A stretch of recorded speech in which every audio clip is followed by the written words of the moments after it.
آپ کے ہر دل عزیز مقرر اور جو باغ مارا کے دارالفتاح کے ذمہ دار ہیں، اور ہمارا کسی طرح بھی سرپرست سے کم نہیں، اور ہمارے لیے راحت اور سکون کا ایک طریقے سے سامان ہے، ہر دل عزیز مقرر شیریں بیاں اور مفتی حضرت مہر الحق صاحب سے گزارش کرتا ہوں کرسی لے کے حضرت والا جو ہے مائک پر تشریف لائیں۔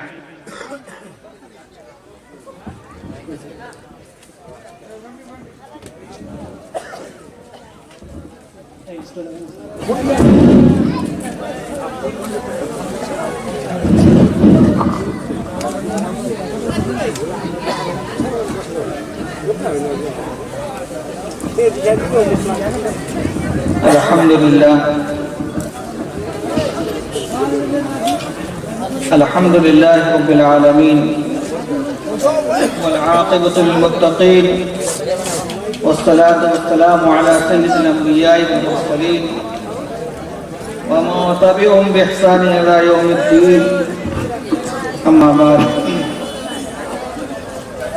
أعوذ بالله من الشيطان الرجيم بسم الله الرحمن الرحيم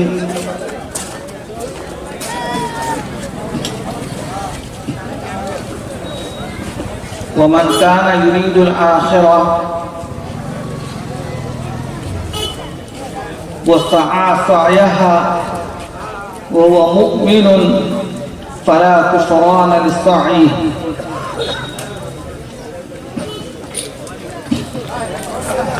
صدق اللہ العظیم۔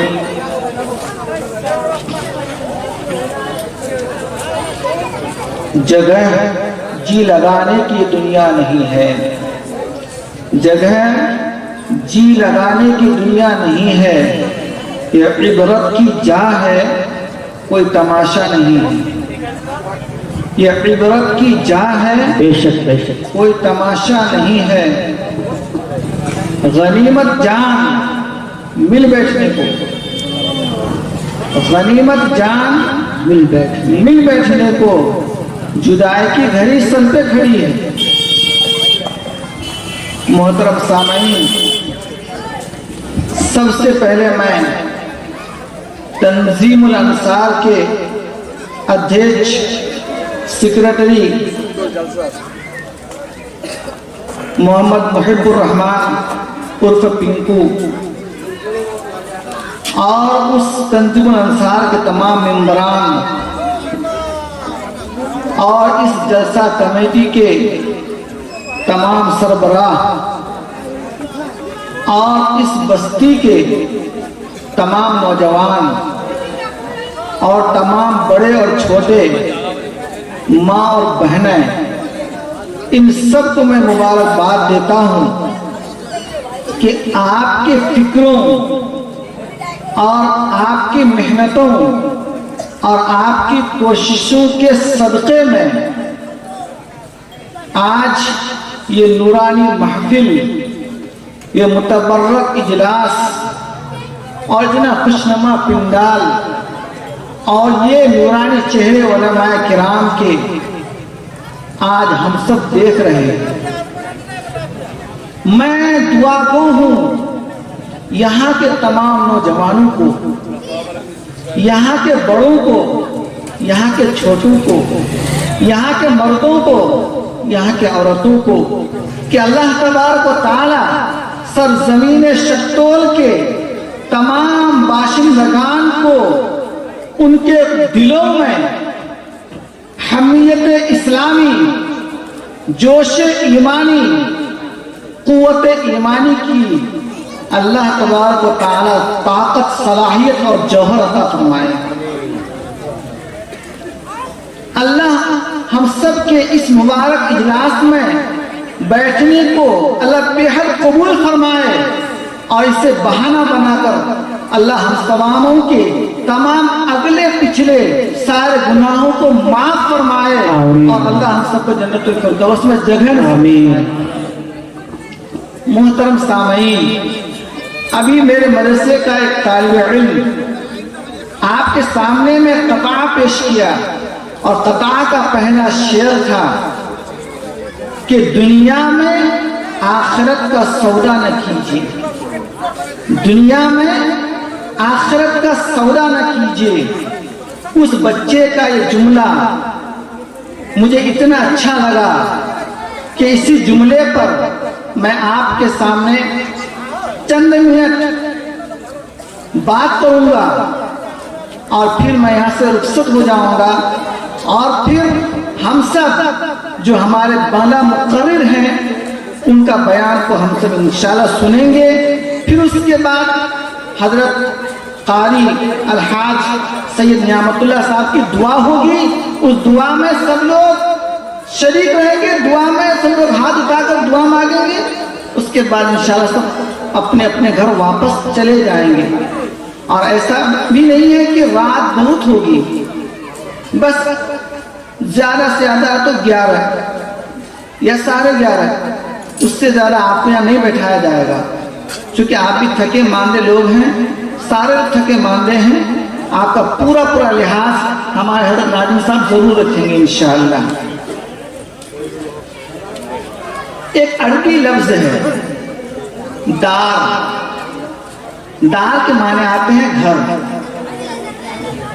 اللہ تبارک و تعالیٰ نے 2 دار بنایا ہے, 2 گھر بنایا ہے. ایک گھر کا نام دنیا ہے اور دوسرا گھر کا نام آخرت ہے.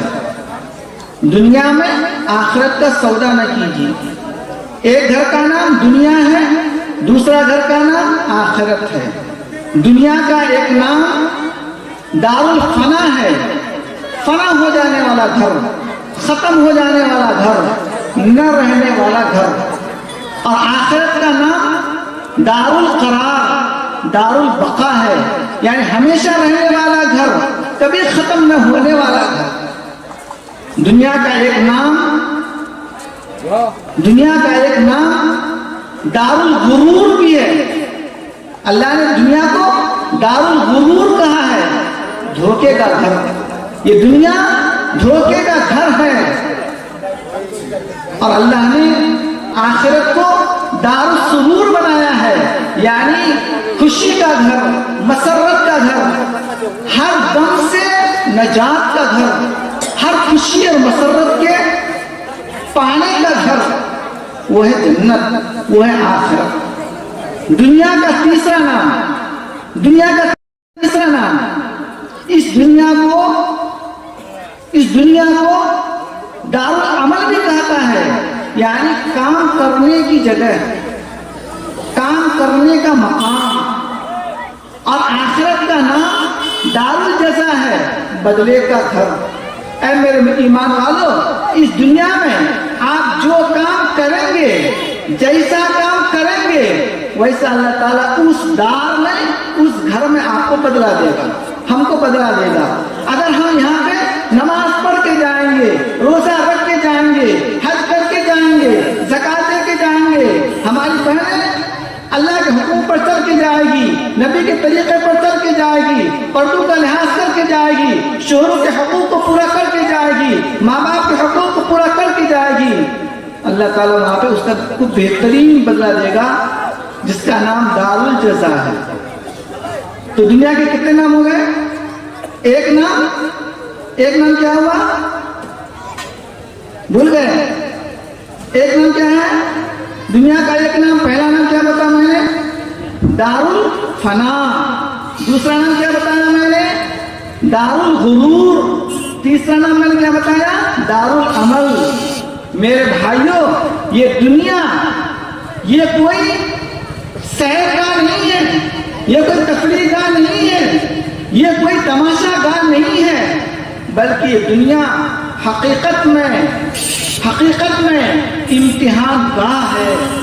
اللہ تعالیٰ نے ہم سب اس دنیا میں پیدا فرمایا ہے, اور پیدا فرما کر اللہ تعالیٰ ہم سب کو آزمانا چاہتا ہے کہ ہمارا بندہ دنیا میں ہماری مان کے چلتا ہے یا اپنے من کے مان کے چلتا ہے. ہمارا بندہ ہماری مرضی پہ چلتا ہے یا وہ اپنی مرضی چلاتا ہے. اگر ایمان والا اللہ کی مرضی پر چلتا ہے, اپنی مرضی کو قربان کرتا ہے, اللہ کی مرضی پہ چلتا ہے, اللہ اس سے راضی ہو جاتا ہے، اللہ اس سے خوش ہو جاتا ہے، اللہ اس کو دنیا میں بھی نواز دیتا ہے، اللہ اس کو آخرت میں بھی نواز دے گا انشاءاللہ۔ تو میرے بھائیوں میرے بزرگوں، یہ دنیا ہم سب کے لیے ایک امتحان گاہ ہے، یہ آزمائش کا ایک مقام ہے۔ یہاں ہم امتحان کے لیے بھیجے گئے ہیں، یہاں آزمائش کے لیے ہم بھیجے گئے ہیں، اس لیے ہمیں بڑی محتاط انداز سے زندگی گزارنی ہے۔ آپ کو میں ایک بات بتاؤں، یاد رکھیے گا، اللہ تبارک تعالیٰ نے دنیا بنایا اور کتنی خوبصورت بنایا ہے۔ دنیا کو اللہ نے چاند سے، سورج سے، سیاروں سے اللہ نے اس کو مزین کیا۔ فرش پر اللہ تعالیٰ نے جمادات، نباتات، حیوانات، طرح طرح کے بیل، بوٹے، پھول اللہ تعالیٰ نے بنائے۔ اللہ نے دنیا کو اتنا حسین بنایا، اتنا حسین بنایا، اللہ نے دنیا کو اتنی خوبصورت بنایا، اتنی خوبصورت بنایا کہ اس کی خوبصورتی کی کوئی حد نہیں۔ مگر میرے بھائیوں، جس اللہ نے اس دنیا کو اتنا حسین بنایا ہے، جس اللہ نے اس دنیا کو اتنا خوبصورت بنایا ہے، وہ بنانے والا جس دن سے بنایا ہے اس دن سے لے کر آج تک، جس اللہ نے اس دنیا کو اتنا حسین اور جمیل بنایا ہے، وہ بنانے والا بنانے کے دن سے لے کر آج تک ایک مرتبہ بھی محبت کی نظر سے نہیں دیکھا ہے۔ بات سمجھ آ رہی ہے؟ جس اللہ نے دنیا کو اتنا حسین اور جمیل بنایا، اتنا خوبصورت بنایا، وہ بنانے والا بنایا تو ضرور ہے، لیکن آج تک بنا کر کے محبت کی نظر سے ایک مرتبہ بھی دیکھا نہیں۔ سوچیے، آج ہم ایک چھوٹی سی چیز بناتے ہیں نا، بار بار دیکھتے ہیں، بار بار دیکھتے ہیں، دوستوں کو دکھاتے ہیں، دوست احباب کو دکھاتے ہیں، پرچار کرتے ہیں موبائلوں میں، پرچار کرتے ہیں واٹس ایپ میں، فیس بک میں، ٹویٹر میں، اور کیا کیا چیز میں ہم اس کی تشہیر کرتے ہیں کہ میں نے یہ بنایا، میں نے یہ بنایا، یہ اتنی اس میں خوبصورتی ہے، اس میں اتنا جمال ہے، اس میں اتنا کمال ہے۔ اللہ نے اتنی خوبصورت بنایا، لیکن آج تک محبت کی نظر سے نہیں دیکھا۔ اور اللہ اپنے کلام پاک میں کہا کہ میرے بندو، یہ بات یاد رکھنا کہ ہماری نظر میں، میری نظر میں، دنیا کی وقعت، دنیا کی حیثیت، دنیا کا مقام ایک مچھر کے پر کے برابر بھی نہیں ہے۔ دنیا کا مقام ایک مچھر کے پر کے برابر بھی نہیں ہے۔ اگر دنیا کا مقام میری نظر میں مچھر کے پر کے برابر بھی اگر ہوتا تو ایک بھی کافر، ایک بھی مشرک، ایک بھی ظالم، ایک بھی نافرمان کو ایک گھونٹ پانی تک میں نے پلاتا۔ مگر اللہ کے نصیب، چونکہ اس کی کوئی حیثیت، کوئی وقت نہیں، اس لیے اللہ سب کو چھوڑ دیا ہے، سب کو مہلت دیا ہے، سب عیش کر رہا ہے۔ میرے بھائیوں میرے بزرگوں، وہ اللہ جو اپنے بندوں کو یہ تصور دلاتا ہے کہ دنیا کی وقعت ایک مچھر کے پر کے برابر نہیں، آج وہی اللہ کا بندہ، ہم ایمان والا، آج دنیا کے پیچھے کتنا بھاگتے ہیں، کتنا بھاگتے ہیں کہ ہم اس دنیا بنانے والے ہی کو بھول جاتے ہیں۔ ہم دنیا کے پیچھے اتنا چلتے ہیں کہ اس دنیا بنانے والے ہی کو بھول چکے ہیں۔ افسوس، صد افسوس۔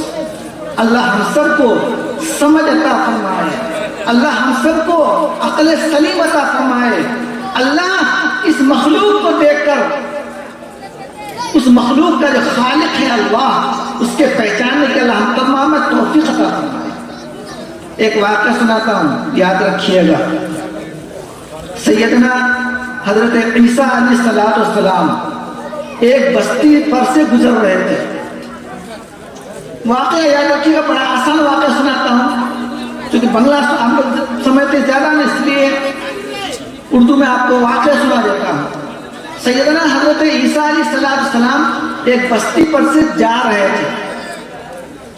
وہ بستی پوری تباہ ہو چکی تھی,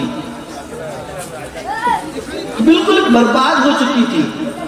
اس بستی پر کوئی گھر نہیں تھا, کوئی گھر والا بھی نہیں تھا. سیدنا حضرت عیسیٰ علیہ السلام جب اس بستی پر سے گزرے تو انہوں نے کہا کہ اس بستی والے پر اللہ کا عذاب نازل ہوا تھا. ان ربک صوت العذاب, اللہ تبارک و تعالیٰ کا عذاب اس بستی والے پر آیا تھا. اللہ نے حضرت عیسیٰ کو ایک معجزہ دیا تھا. وہ معجزہ یہ کہ مردے کو زندہ کر دیتے تھے. کہتے تھے کہ مردہ, اللہ کا حکم تو زندہ ہو جائے, تو مردہ زندہ ہو جاتا تھا.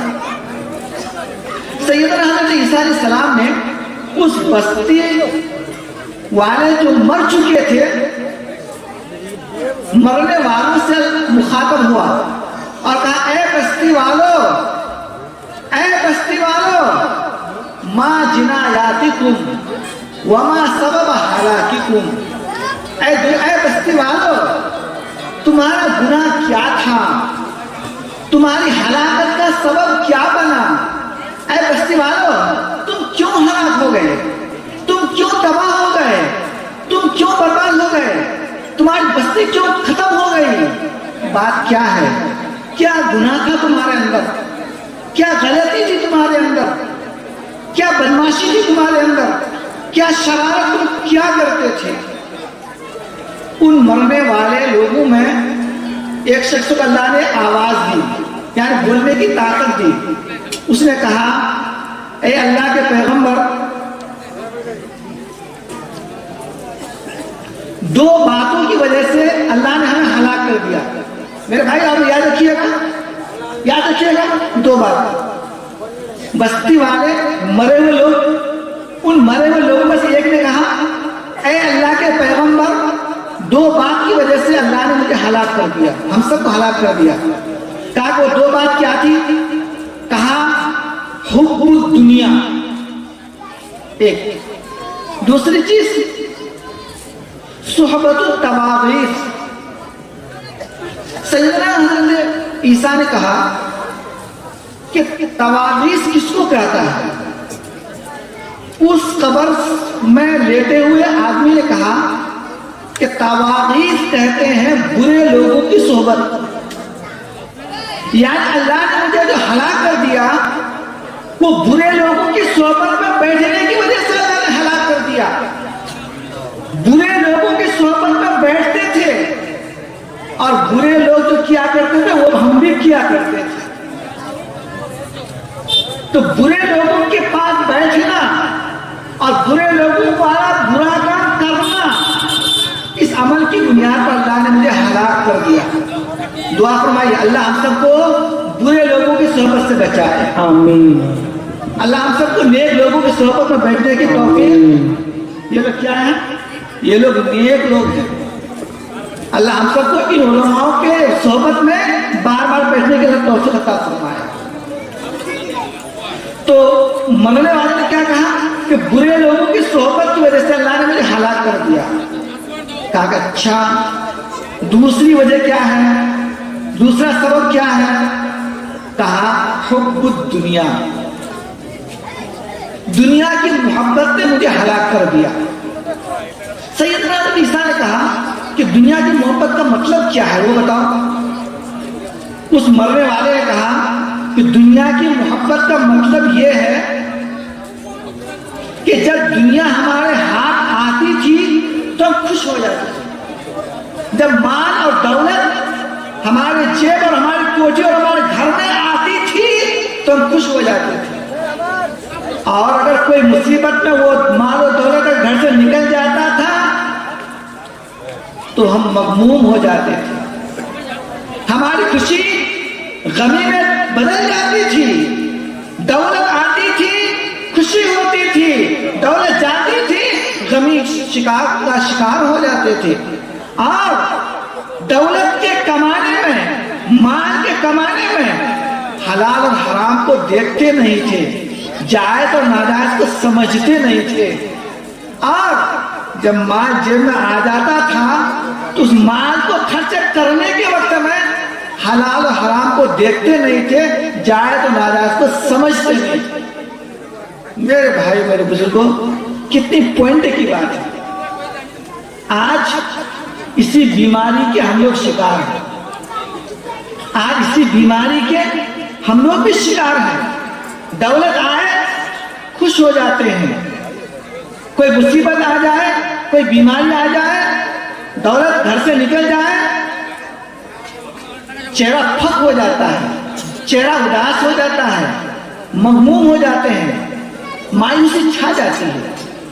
مال کمانے کے لیے ہم حلال حرام کو نہیں دیکھتے ہیں، جائز ناجائز کو نہیں دیکھتے ہیں، بس آنا ہے تو آنا ہے، آنا ہے تو آنا ہے، آتے رہے آتے رہے آتے رہے۔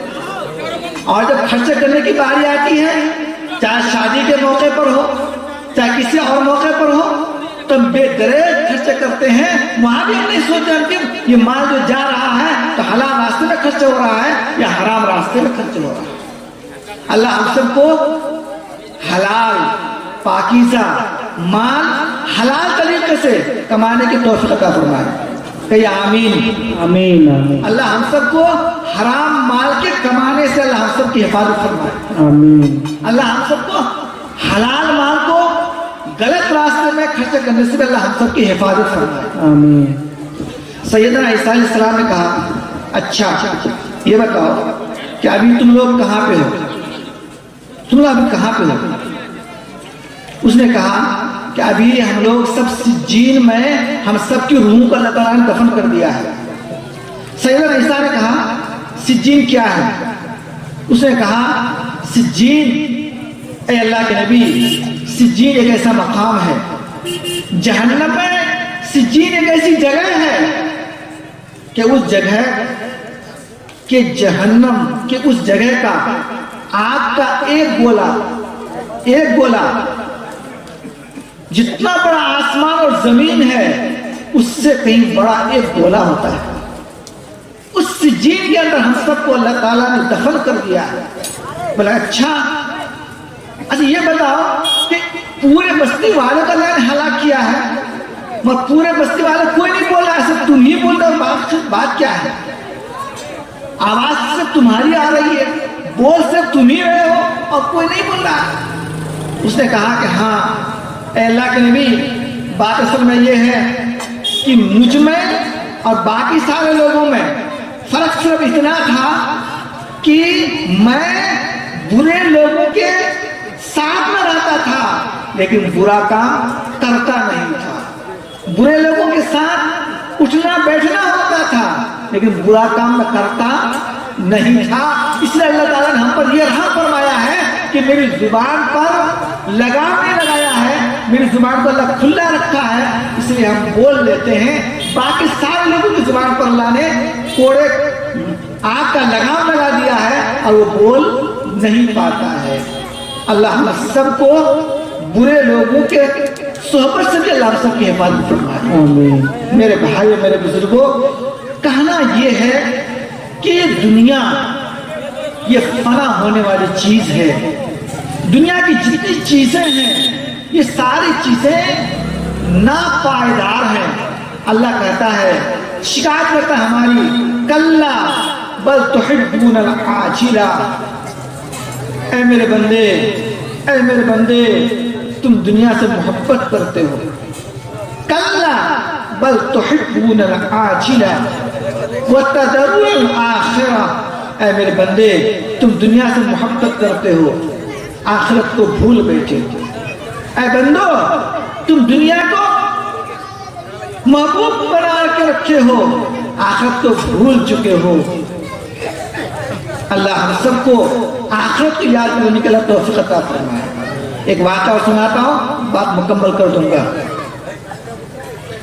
آپ نے سنا ہوگا، تاریخ آپ پڑھے ہوں گے، اس دنیا کا ایک بہت بڑا فاتح، دنیا فتح کرنے والا، جس کا نام محمود غزنوی ہے۔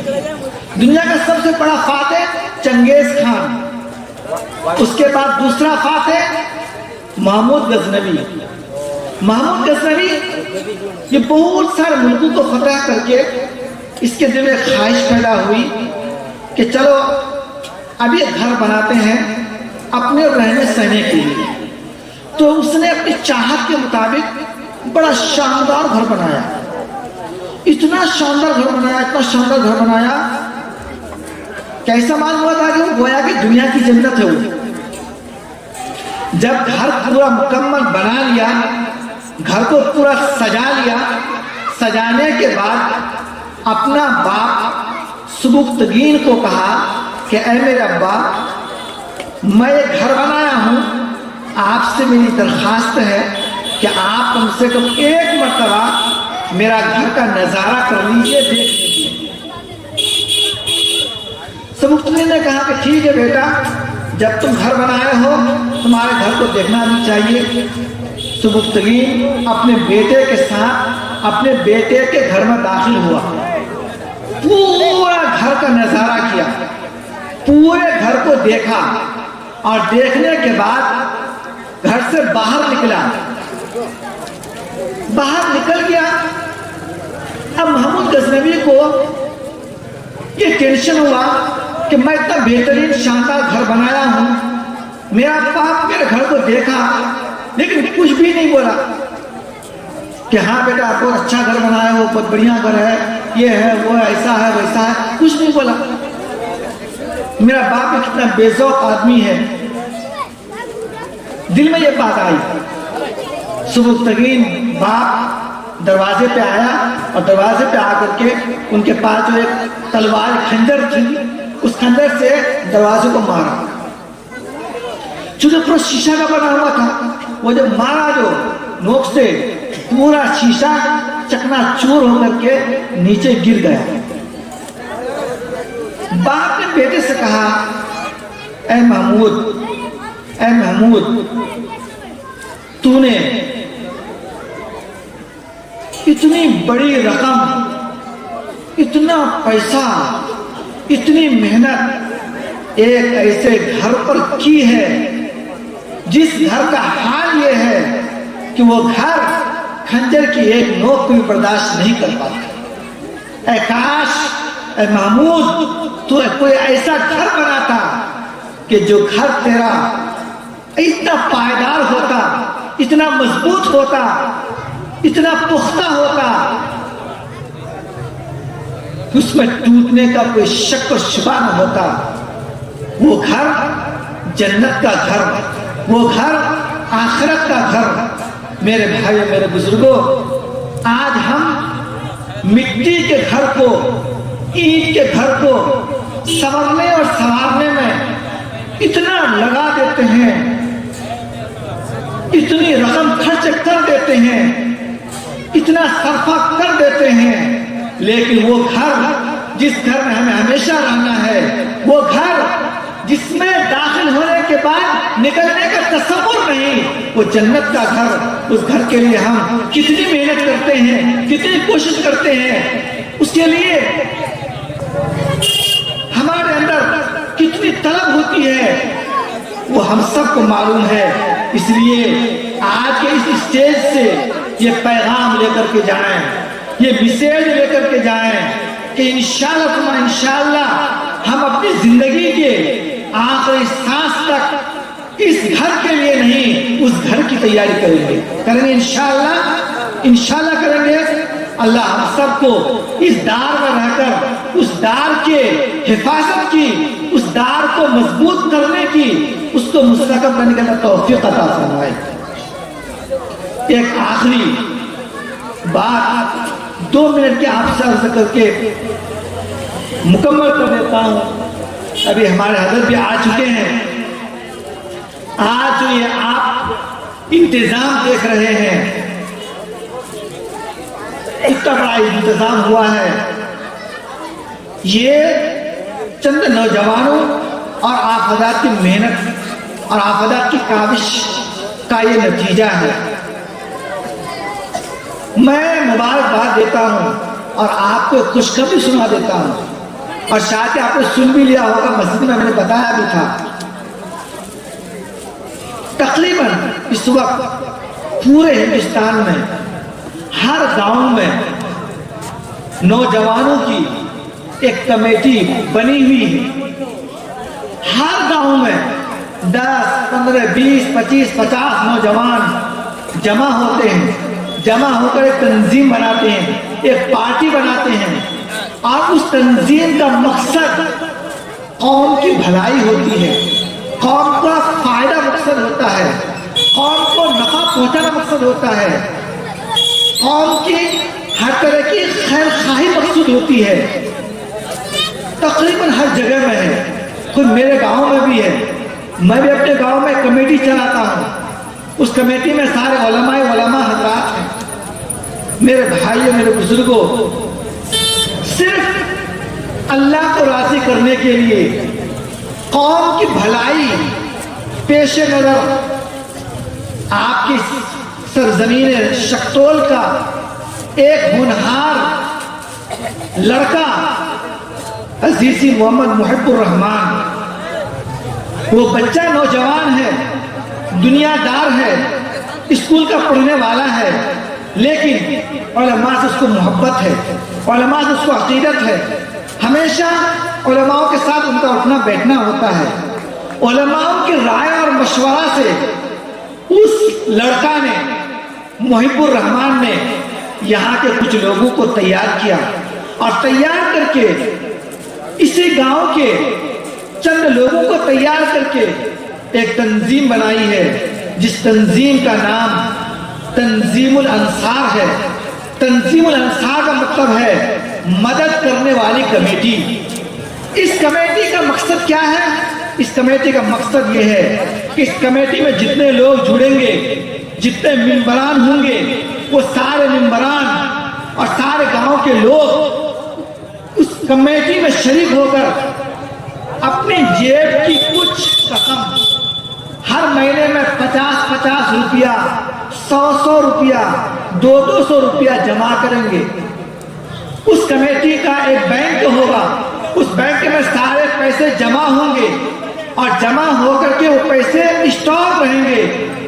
گاؤں میں اتفاقی طور پر, ناگہانی طور پر کبھی کسی کی شادی, کسی غریب بچی کی شادی کا موقع آ گیا, کوئی ایمرجنسی میں کسی کو ڈاکٹر کے یہاں جانا پڑا, اس کے پاس پیسے نہ ہو, اس انتظامی کمیٹی, اس تنظیم الانصار کمیٹی اس پریشان حال, اس بیمار شخص کی عیادت, اس کی بیمار کرسی, اس کی دیکھ ریکھ, اس کی علاج و معالجہ کے لیے یہ تنظیم الانصار کمیٹی بطور قرض حسنہ کے اس کو کچھ پیسے دیں گے کہ 10,000 روپے, 15,000 روپے, 20,000 روپے, یہ پیسے لو اور لے کر کے علاج کرو. جب علاج سے فارغ ہو جاؤ گے پھر تم وہ پیسے ہمارے کمیٹی میں جمع کر دینا. کسی کی شادی کا موقع آیا, پیسے نہیں ہے, پیسے گھٹ گیا, اس تنظیم الانصار کمیٹی کے پاس یہ تنظیم الانصار کمیٹی اس شادی والے کی مدد کرے گی, بطور قرض حسنہ کے پیسے دے گی کہ شادی کا موقع ہے, پریشانی ہے, شادی کے معاملے کو حل کر لے, پھر اس کے بعد وہ پیسے وصول کرے گی. تو تنظیم الانصار جو کمیٹی بنائی گئی ہے, اس کمیٹی میں صرف یہی کے لوگ ہیں, اور اس کمیٹی کے اوپر علماء کا ہاتھ ہے, بزرگوں کا ہاتھ ہے. اب میں ایک آپ کو پیغام دے کر ایک درخواست کر کے جاتا ہوں کہ یہ کمیٹی ابھی بالکل نہتے ہے, صرف اس میں افراد جڑے ہیں, پیسہ کمیٹی کے پاس کچھ بھی نہیں ہے. آپ سب کی ذمہ داری ہے کہ آپ سب اس کمیٹی کو سمجھیں, اس کمیٹی میں کچھ اپنی خاص رقم اس کمیٹی میں جمع کریں, تاکہ ناگہانی طور پر جب مصیبت میں کوئی شخص پھنس جائے, اس کمیٹی کی طرف سے اس کی اعانت ہو, اس کی مدد ہو, اس کی خبر گیری ہو, اور اس پیسے سے اس کا کام سنبھالا جائے, اور وہ آدمی سود سے بچ جائے, وہ آدمی چوری سے بچ جائے, وہ آدمی ڈاکہ زنی سے بچ جائے, وہ آدمی اس کے پاس ہاتھ پھیلانے سے بچ جائے تو صرف چوری سے بچانے کے لیے، ڈکیتی سے بچانے کے لیے، یہاں وہاں ہاتھ پھیلانے سے بچانے کے لیے، رشوت سے بچانے کے لیے، سود سے بچانے کے لیے یہ کمیٹی آگے بڑھی ہے۔ اس کے ارادے بہت سارے ہیں، ان ارادوں میں سے ایک ارادہ اس کا یہ بھی ہے کہ یہ کمیٹی کے تحت سال میں ایک مرتبہ اس طرح چھوٹا چھوٹا پروگرام بھی اس انتظامی کمیٹی کی طرف سے ہوگا انشاءاللہ۔ آپ سب سے گزارش ہے کہ آپ اس انتظامی کمیٹی میں جتنے ممبران ہیں ان ممبران کا آپ ساتھ دیں، دل سے، زبان سے، دامے درمے سخنے ہر طرح سے ان کا ساتھ دیں، ان کا معاون بنیں، اس کمیٹی کو مضبوط بنائیں، اور گاؤں میں شادی کے موقع پر، بیماری کے موقع پر لوگ جو سودی کاروبار میں پھنس جاتے ہیں، رشوت لینے سے مجبور ہو جاتے ہیں، آپ ان لوگوں کو رشوت سے بچائیں، سود سے بچائیں، گناہوں سے بچائیں، نیکی کا راہ دکھائیں، نیکی کا راستہ دکھائیں۔ اللہ ہم سب کو یہاں آنے کو قبول فرمائے، اس گاؤں کے تمام لوگوں کو اللہ دین کی خدمت کے لیے، دین کے اشاعت کے لیے، قوم کی ہمدردی کے لیے، قوم کی خدمت کے لیے اللہ قبول فرمائے۔ وآخر دعوانا ان الحمدللہ رب العالمین۔